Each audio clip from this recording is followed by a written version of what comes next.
Radiographic features. One of the biggest challenges of imaging the appendix is finding it.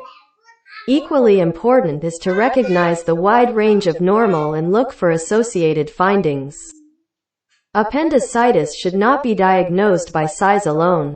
Normal appendices can measure 13 mm in width and 35 cm in length, so it is important to consider the ancillary findings of obstruction, ischemia, inflammation and perforation. Obstruction is highly associated with perforation and complications, whereas cases of simple, non-obstructive appendicitis may have a benign course, resolving spontaneously. These cases may be caused by viruses. Fecal loading of the cecum is common in acute appendicitis, but uncommon in other inflammatory diseases of the right abdomen. 24. The location of the base of the appendix is relatively constant, located roughly between the ileocecal valve and the apex of the cecum. This relationship is maintained even when the cecum is mobile. Possible locations are listed above.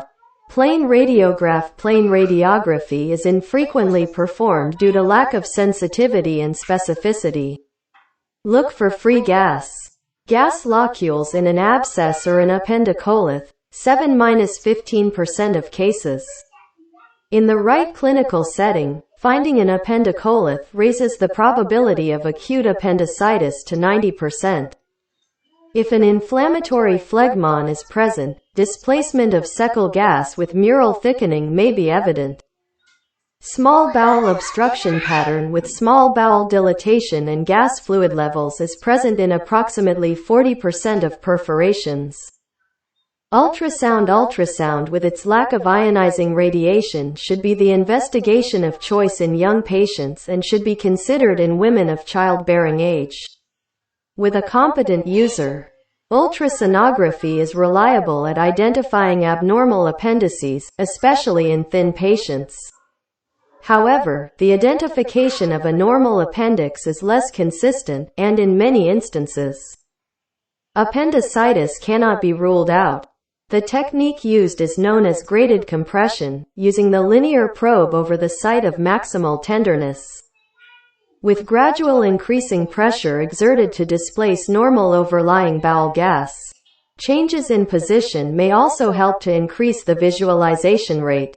Findings supportive of the diagnosis of appendicitis include a peristaltic, non-compressible, fluid-filled blind ending tube, greater than 6 mm outer diameter. Ultrasound measurements have been shown to be 1 to 2 mm less than CT measurements. Hyperechoic appendicolith with posterior acoustic shadowing.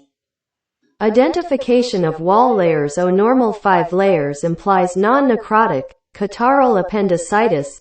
A loss of wall stratification implies necrosis. Gas locules in appendicitis indicate gangrene. Periappendiceal hyperechoic indurated fat, greater than 10 mm, surrounding a non-compressible appendix with a diameter greater than 6 mm. Periappendiceal complex fluid collection, periappendiceal reactive lymphadenopathy. Wall thickening, 3 mm or above. Mural or extramural hyperemia with color flow. Doppler increases the specificity. Vascular flow may be absent in necrotic segment, alteration of the mural spectral.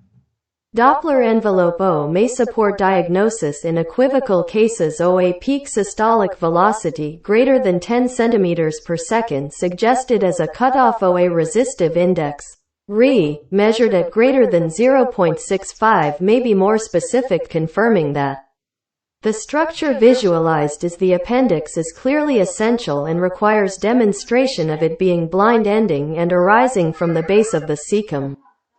Identifying the terminal ileum is also helpful. A dynamic ultrasound technique using a sequential 3-step patient positioning protocol has been shown to increase the detection rate of appendix.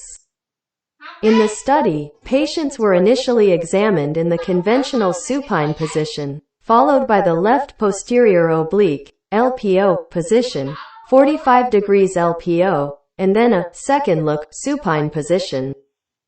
Reported detection rates increased from 30% in the initial supine position to 44% in the LPO position, and a further increase to 53% with the second look supine position.